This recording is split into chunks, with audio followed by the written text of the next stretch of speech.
आपको एक प्रैक्टिकल करने का कहते हैं, करोगे क्या सब लोग? पक्का? 15 दिन लगातार अगर आपको शिव का दीदार करना है कि मेरा शंकर मेरी सुन क्यों नहीं रहा, मेरे सम्मुख क्यों नहीं, आप 15 दिन लोटा भर के जल लेकर जाओ और जो अशोक सुंदरी वाली जगह है ना, उनका चरण जहां गणेश कार्तिक और अशोक सुंदरी है, वहां जल शिवलिंग पर ना चढ़ाते हुए अशोक सुंदरी वाली जगह पर चढ़ा, शिव जी को लगेगा ये गणेश को जल चढ़ा रही है, कार्तिकेय को जल चढ़ा रही है, अशोक सुंदरी को जल चढ़ा रही है, पर मुझे जल ना चढ़ा रही है। पक्का 15 दिन के अंदर सपने में महादेव खुद आकर तेरे को दर्शन नहीं दे, मंगलवार के दिन शिवलिंग पर चढ़ा दे, जो मांगोगे पूरा होगा। हनुमान जी का ध्यान करके एक आंकड़े के पत्ते पर शहद लगाकर शिवलिंग पर चढ़ा। विवाह शादी में देरी हो रही हो, या कोई नया कार्य चालू कर रहे हो उसमें देरी हो रही हो, या कोई सर्विस के लिए नौकरी के लिए जा रहे हो और वो कार्य नहीं हो रहा हो, तो एक धतूरा, केवल एक धतूरा, उस धतूरे को फोड़कर उसके अंदर का फल निकालकर उस फल को शिवलिंग पर चढ़ाकर एक लोटा जल शंकर भगवान को समर्पित कर दिन होना चाहिए मंगलवार। कौन सा दिन होना चाहिए? जम के बोलो जरा, मंगलवार समर्पित करो। उसके बाद में आप विवाह के लिए अगर समर्पित करे हैं तो विवाह में देरी नहीं होगी। व्यवसाय और व्यापार के लिए या नौकरी के लिए समर्पित करे हैं तो उसमें देते हैं। अगर आपको राहु केतु शनि मंगल बुध कष्ट देता है तो शंकर की चौखट पर, शंकर के मंदिर की जो देहली होती है, दरवाजा होता है, उसकी चौखट पर एक बेलपत्र समर्पित करना प्रारंभ कर दो। है श्री ओमकारेश्वर बाबा का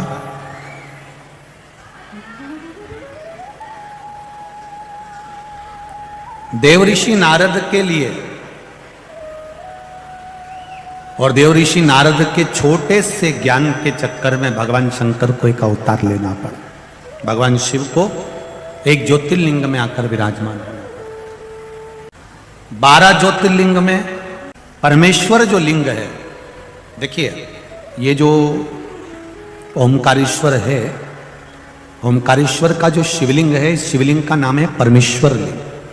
जम के बोलो जरा, परमेश्वर लिंग। ये ओमकारेश्वर हमारे यहां शिव महापुराण में, स्कंद पुराण में, लिंग पुराण में ओमकारेश्वर का जो नाम है ये बाद में ओमकारेश्वर आया, पहले आया है परमेश्वर लिंग। ओमकारेश्वर लिंग का जो वर्णन आया है वो बाद में बना, पहले परमेश्वर लिंग का वर्णन आया। ये जो 12 ज्योतिर्लिंग है हमारे यहां पर भारत की भूमि पर, ये जो शिवलिंग हैं इसमें भगवान शंकर की ज्योति विराजमान है। अर्थात ज्योति से मतलब होता है तेज।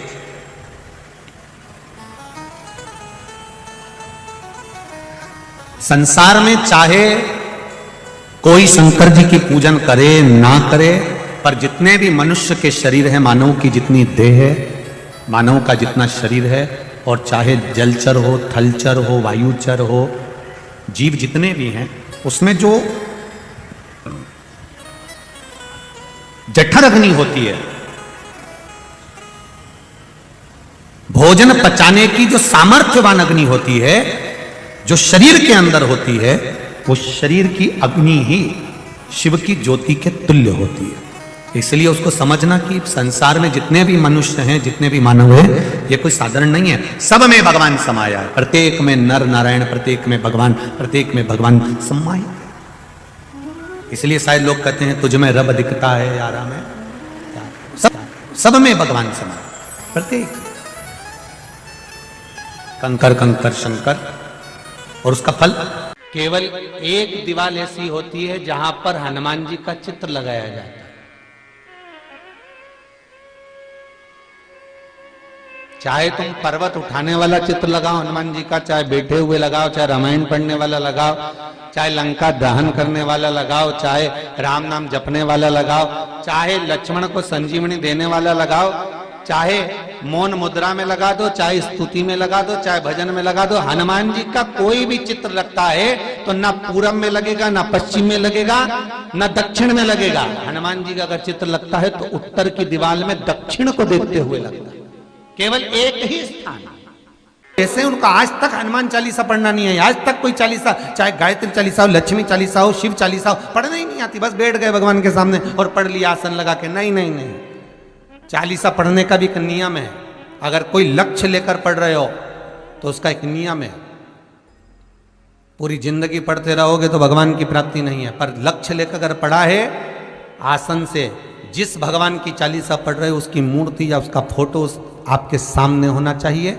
एक घी का दिया, अगर हनुमान चालीसा पढ़ रहे हो तो या तो घी का दिया जलाओ, वो भी गाय के घी का हो, भैंस के घी का मत जलाना। हनुमान जी कभी प्रकट नहीं होंगे भैंस के घी से। घी का दिया लगाइए अगर चालीसा का पाठ कर रहे हो हनुमान जी का। और बहुत ज्यादा संकट है, बहुत ज्यादा परेशानी है तो हनुमान चालीसा का पाठ करो तो तिल्ली के तेल का दिया लगाओ, काली तिल के तेल का दिया, तिल का तेल का दिया हनुमान जी के सामने आसन बिछाकर। बहुत तकलीफ है तो 3 पाठ प्रतिदिन करो और एक आसन से जितने समय 9 बजे अगर आप बैठते हो पाठ करने तो 9 बजे ही बैठना है। 11 दिन तक प्रतिदिन 3 पाठ रोज करो। एक पानी का लोटा, कलश, तांबे का जल अर्थात तांबे का लोटा हो, स्टील का लोटा हो, तुम्हारे पास जो कलश हो उसमें जल भरकर एक सिक्का उसमें पटक कर, एक लौंग पटक कर प्लेट से ढक कर रख दो और प्रतिदिन बस टाइम पर बैठकर पाठ करो। 11 दिन पूर्ण होंगे, जिस कामना से आपने पाठ करा है बस वो सिक्का, वो लौंग कलश में से निकाल लो, जल का आचमन करो और जिस काम के लिए करा है वो जल उस प्रयोग में ले लो। उस प्रयोग, किसी से बात करने जाना है तो वो जल पी कर जाइए, कोई से हाथ मिलाना है तो वो सिक्का, वो लौंग अपने हाथ में रखिए, अपने साथ रखिए। स्वयं जगत जननी जगदम्बा अम्बा मां पार्वती जी नंदी के पास बैठकर शिव की चर्चा करती हैं। इसलिए निवेदन है, यदि कभी मौका लगे आपकी जिंदगी में, कभी जीवन में अगर ऐसा लगे कि बहुत दुख है, बहुत तकलीफ है, बहुत कष्ट है,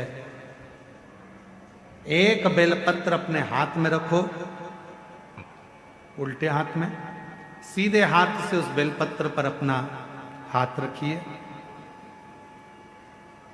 नंदीश्वर महादेव का स्मरण करिए, 7 बार श्री शिवाय नमस्तुभ्यम कहिए।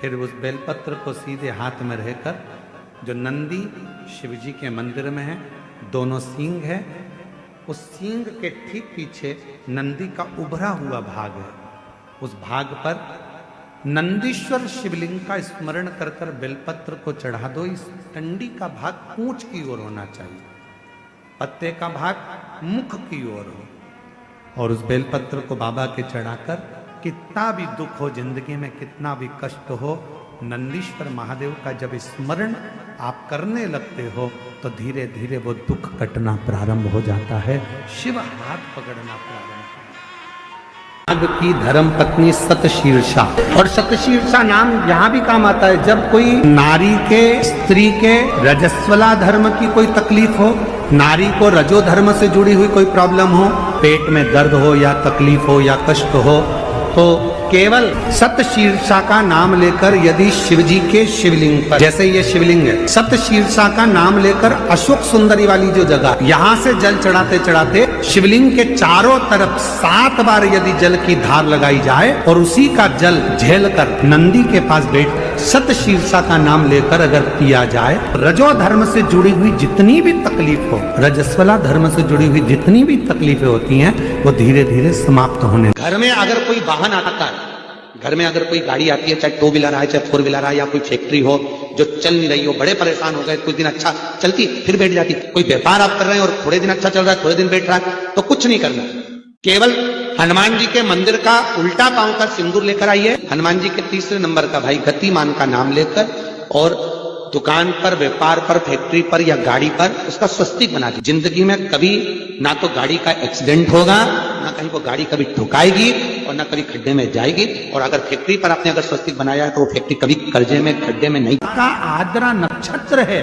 आज का दिन वो दिन होता है, मार्गशीर्ष मास का आज का दिन वो दिन होता है जिस दिन जो व्यक्ति जहां बैठकर शंकर भगवान को याद कर कर जिस ज्योतिर्लिंग का वो स्मरण करता है और उसके मन में ये आ जाता है कि बाबा मुझे अगला जन्म देना तो इस ज्योतिर्लिंग के पास में देना, तो उस संसार के मनुष्य का अगला जन्म उसी ज्योतिर्लिंग के पास में होता है। महाराज ये आद्रा आज का वो दिन है कि 1000 शिवरात्रि का व्रत कर लो, 1000 सोमवार के व्रत कर लो, 1000 सोमवार की अष्टमी का व्रत कर लो, और एक आज का आद्रा नक्षत्र का आज सुंदर आनंदमय मार्गशीर्ष मास का जो आद्रा नक्षत्र है, आज के दिन यदि कोई शंकर के मंदिर का दर्शन कर ले या शिव महापुराण की कथा सुन ले तो उसके सारे व्रतों का फल उसे प्राप्त हो जाए। तो ये जीवन का एक सुख है, जीवन का एक आनंद है। हार हार वो तो प्रदान कर रहा है। बहुत शिव जी के पास में कुछ वो कहते हैं, दो बातें आती हैं। एक नंबर पर आता है दाता और दूसरे नंबर पर आता है दयालु। मेरी कवर्धा की जीजियों, मेरे जीजाओं, मेरी बेटियों, बेटाओं, मेरी माताओं, मेरे बुजुर्ग माता पिता, थोड़ा ध्यान से सुनिएगा। एक नंबर पर आता है दाता और दूसरे नंबर पर आता है दयालु। दोनों में सर्वश्रेष्ठ किसको कहेंगे? जम के बोलो जल्दी से। दाता को श्रेष्ठ कहेंगे कि दयालु को श्रेष्ठ कहेंगे? बोलो बोलो जरा जम के बोलो। दाता श्रेष्ठ है कि दयालु श्रेष्ठ है? दयालु श्रेष्ठ। बिल्कुल सही कहे हैं कबीर धाम वाले, एक बार जोरदार ताली बजाओ अपने खुद के लिए। बिल्कुल सही। दाता और दयालु ये दो शब्द हैं। सारे देवताओं के आगे एक शब्द लगा रहता है कि ये दाता हैं। दाता का मतलब है देने वाला, दाता का मतलब है प्रदान करने वाला, दाता का मतलब है जो देता रहता हो, दाता का मतलब है जो तुम्हारी झोली भरता रहता हो, दाता का मतलब है जो तुम्हें देता रहता हो, दाता का मतलब है कि जो अपनी खजाने में से निकाल कर तुमको देता रहता हो, वो दाता कहलाता है। दाता किसको कहते हैं? जिसके पास में है, बहुत सारा है, संपदा भरी पड़ी है, बहुत अलमारी भरी पड़ी है और वो निकाल कर यदि किसी को कुछ दे रहा है, वो दाता है। अपने घर में रोटी भरकर डब्बा रखा हुआ है, टिफिन भरा हुआ रखा है, गाय सामने आ गई, आपने 2 रोटी निकाल कर गाय को दे दी, आप दाता हो। कोई मांगने आया, अपनी लाकर में से निकाल कर आपने 1 रुपया 2 रुपया दे दिया, आप दाता हो।